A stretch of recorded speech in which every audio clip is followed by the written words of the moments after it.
जय श्री कृष्ण। राधे राधे। आप सभी का हमारी YouTube चैनल पर बहुत बहुत स्वागत है। भगवान श्री कृष्ण आप सभी को ढेर सारी खुशियाँ दे। भगवान कृष्ण जी और राधा रानी जी की कृपा आप सभी पर सदैव बनी रहे। आप सभी को सदा स्वस्थ और प्रसन्न रखें।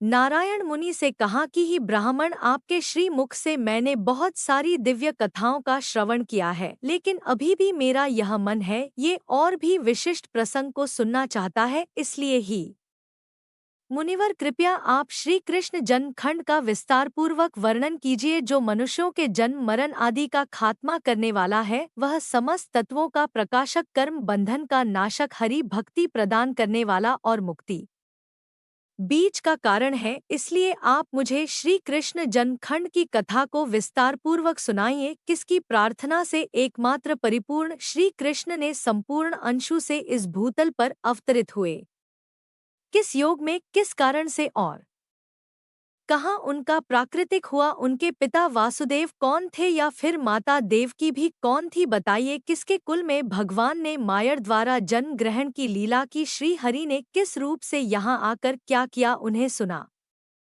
जाता है कि श्री कृष्ण कंस के भाई से सूती का ग्रह से गोकुल को चले गए थे, जो स्वयं भाई के स्वामी करके गोकुल में कौन कौन सी लीलाएं की, वे तो जगदीश्वर है। फिर उन्होंने तो गोपी गांव के साथ वासिनी पुण्यात देवी श्री राधा क्यों ब्रिज में ही ब्रिज कन्या होकर प्रकट हुई, गोपियों ने किस प्रकार दुरारत्य परमेश्वर को प्राप्त किया, और फिर श्री कृष्ण अंत में उन सब को छोड़कर मथुरा क्यों चले गए थे। महाभारत पृथ्वी का भार उतार कर कौन सी लीला करने के बाद भगवान कृष्ण पुनः परमधाम को पधारे, आप उनकी ये सारी लीला कथाएं सुनाइए, क्योंकि उसका श्रवण और कीर्तन बड़ा पुण्यदायक है। श्री हरि की यह कथा अत्यंत दुर्लभ है, वह सागर से पार उतारने के लिए नौका के समान है। भगवान की यह कथा शोक सागर का नाश करने वाली मुक्ति के समान है, वह कानों में अमृत के समान मधुर होती है। मैं आपका भक्त और शिष्य हूँ, आप मुझे श्री हरि की कथा का ज्ञान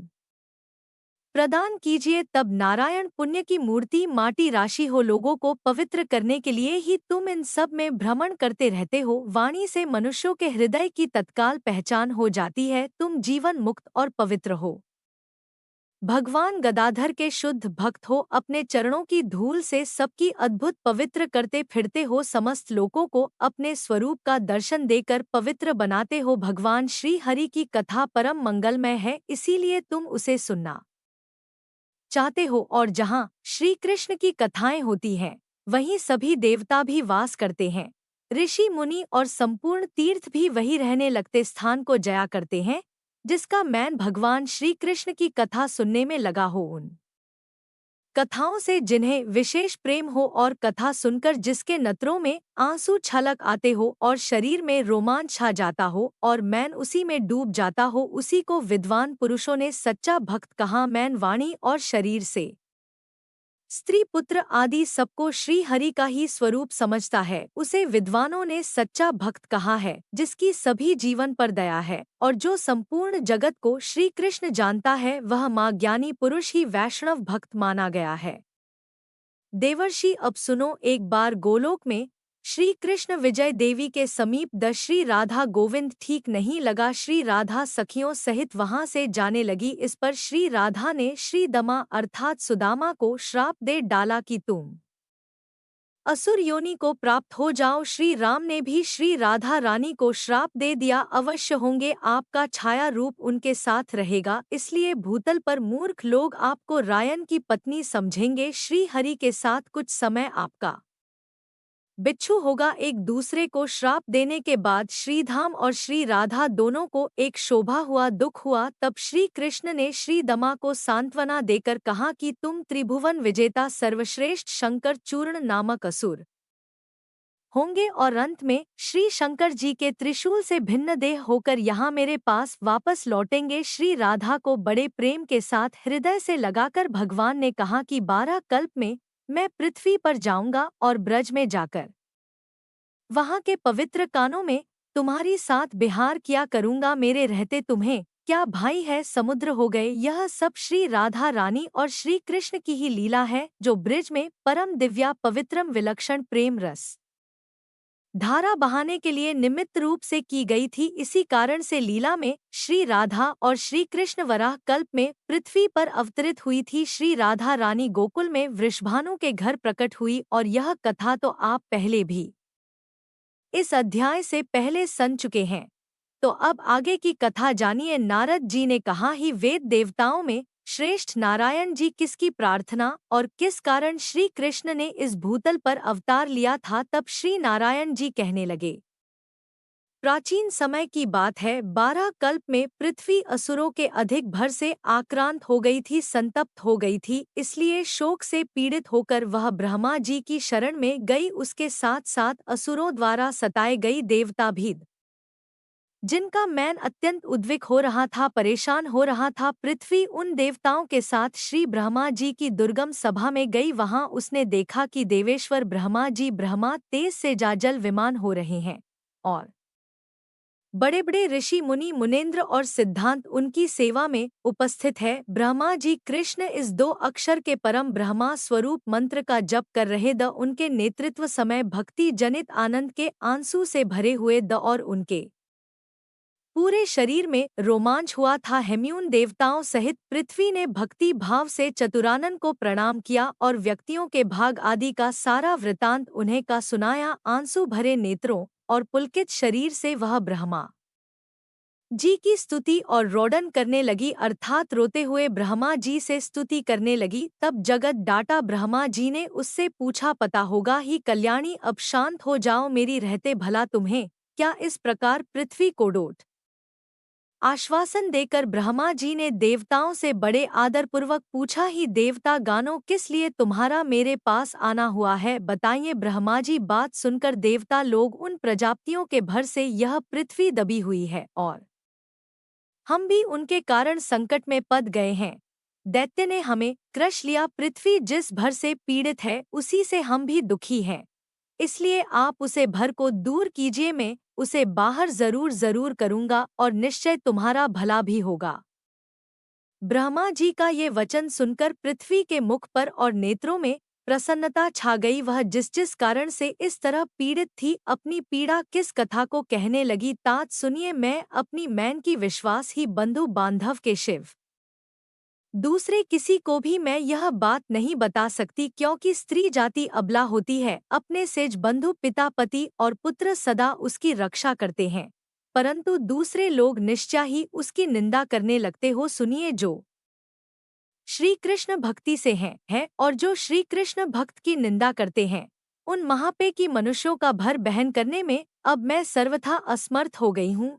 जो अपने धर्म के आचरण से शून्य और नित्य कर्म से रहित हैं, जिनकी वेदों में श्रद्धा नहीं, जो माता पिता गुरु पत्नी पुत्र और पशु वर्ग का पालन पोषण नहीं करते हैं, उनका भरवाहन करने में मैं असमर्थ हूँ। ही पिताश्री जो झूठ बोलते हैं, जिम दया और सत्य का अभाव है, और जो गुरुजनों और देवताओं की निंदा करते हैं, उनके भर से मुझे बड़ी पीड़ा होती है। जो मित्रों से द्रव करते हैं, दूसरों का एहसान नहीं मानते, झूठी गवाही देते हैं, विश्वासघाटी और धरोहर हड़प लेने वाले हैं, उनके भर से भी मैं पीड़ित रहती हूँ। जो कल्याण में सूक्त शाम मेट्रो और एकमात्र मंगलकारी श्री हरि के नाम का विक्रय करते हैं, उन्हें बेचते हैं, उनके भर से मुझे बड़ा कष्ट होता है। शंकर चूर्ण के बाहर से जिस तरह मैं पीड़ित थी, उससे भी अधिक दैत्य के बाहर से मैं पीड़ित हूँ। प्रभु, ये सब कष्ट मैंने आपसे कहूँ,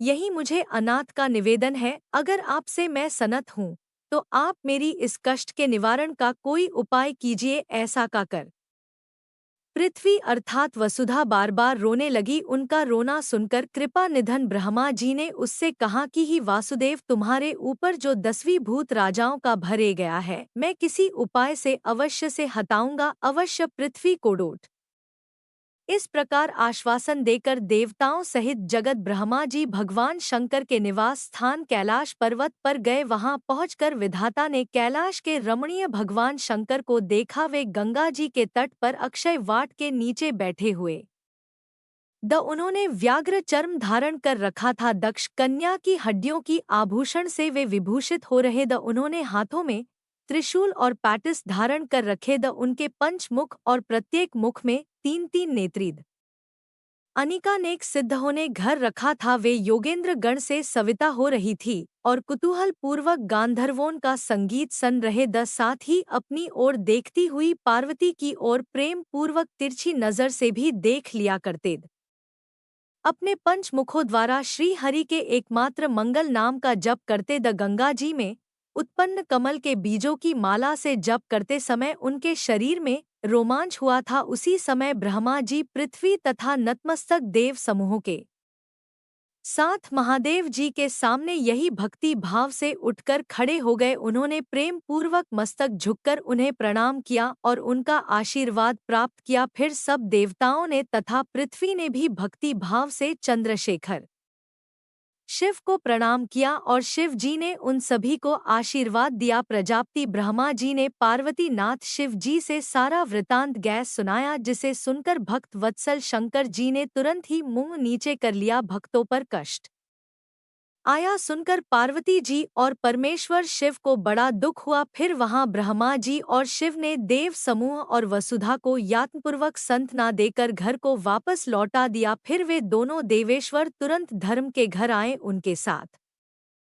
विचार विमर्श करके वे तीनों श्री हरि के धाम कुशल है और वह जरा और मृत्यु को दूर भागने वाला है। ब्रह्मांड से ऊपर उसकी स्थिति है। वह पहुंचकर सभी ने भगवान श्री हरि की स्तुति। देवताओं की स्थिति सुनकर साक्षात श्रीहरि ने उनसे कहा कि तुम सब लोग अब गोलोक को जाओ। पीछे से मैं भी लक्ष्मी जी के साथ आऊंगा। श्वेत द्वीप निवासी विनर और नारायण मुनि और सरस्वती देवी यह सभी गोलोक में जाएंगे। अनंत शेषनाग मेरी माया कार्तिकेय गणेश और वेद माता सावित्री यह सब पीछे से निश्चित ही वहां जाएंगे। वहां मैं गोपी और राधा के साथ द्विभुज श्री कृष्ण रूप से निवास करता हूँ।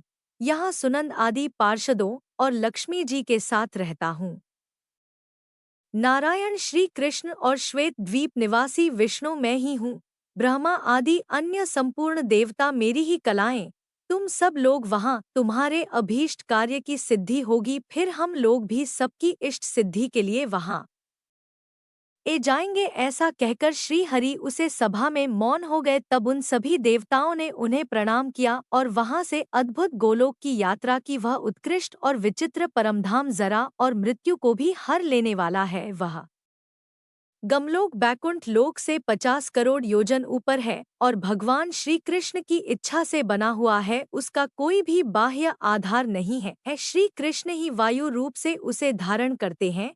वे ब्रह्मा आदि देवता निर्वचानी लोक की ओर जाने के लिए उन्मुख होकर चल दिए। उन सब की गति मैन के समान तेज थी, इसलिए वे सब के सब बिरज के तट पर जा पहुँचे। सरिता के तट का दर्शन करके उन देवताओं को बड़ा आश्चर्य हुआ। उसे परम आश्चर्यजनक तट को देख कर वे देवेश्वर नदी के उसे पार गए। वहां जाने पर उन्हें पर्वतों में श्रेष्ठ शतस्राण दिखाई दिया, जो अपनी शोभा से मैन को मोह लेता था। दिव्या पारिजात वर्षों की वैन माला है, उसकी शोभा बढ़ा रही थी। वह पर्वत कल्प वर्षों और कम दिनों द्वारा सभी ओर से घिरा हुआ था। उसकी ऊंचाई 1 करोड़ योजन थी और लंबाई 10 करोड़ योजन ही। देवेश्वर वहां के सुंदर दृश्य का सभी देवताओं ने दर्शन किया। वे सभी श्रीहरि के श्रेष्ठ पार्षद द मुनि वहां से थोड़ी दूर पर उन्हें एक मनोहर राजमार्ग दिखाई दिया, जिसके दोनों पार्ट्स में लालमणियों से अद्भुत रचना की गई थी। इंद्रनील पद्मराग हीरे और सोने की बनी हुई बेटियां उसे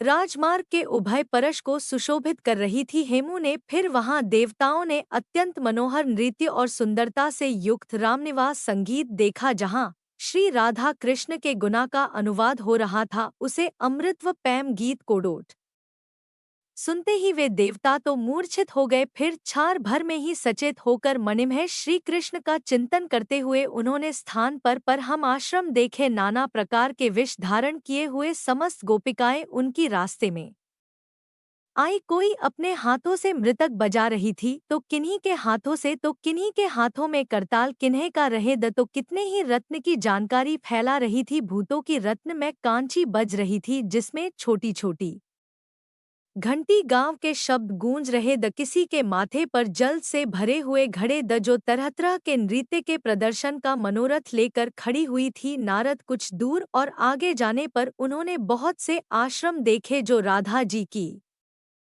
प्रधान सखियों की आवास स्थान दवे रूप गुण वेश यौवन सभा और अवस्था में एक दूसरे के सामान्य 33 गोपियों हैं, जिनकी वेशभूषा इन निर्वाचन पारिजात गौरी सर्व मंगला कालिका कमला दुर्गा भारती सरस्वती गंगा अंबिका मधुमती चंपा अपर्णा सुंदरी कृष्ण प्रिया सती नंदिनी और नंदिनी ये सब समान रूप वाली है। इनके शुभ आश्रम रतन और धातुओं से चित्रित है।